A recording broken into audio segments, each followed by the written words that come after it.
If your GIS data looks like a mess, you're in for a stress. Let's clean it up.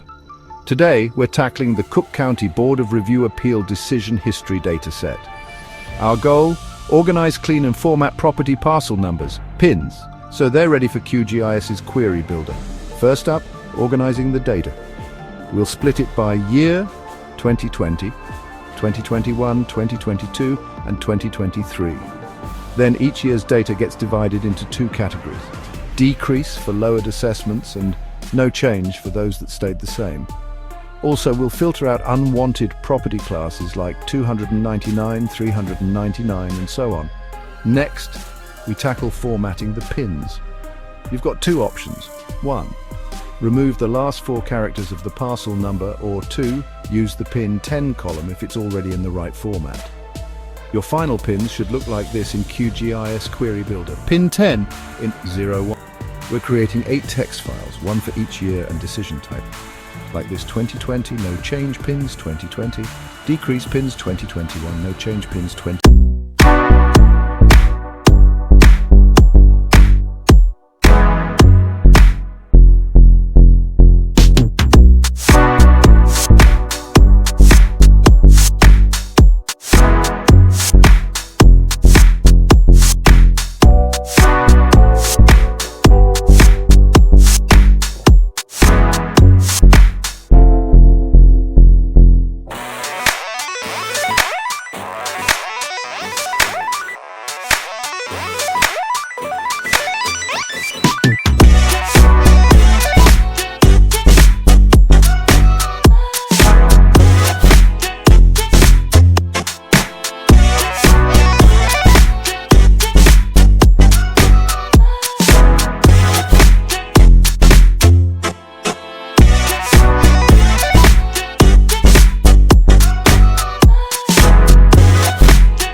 These files will have all the formatted pins ready for action in QGIS. So there you have it: clean, filter, format, and deliver. It's all about making GIS data prep a breeze. Don't forget to like, subscribe, and share.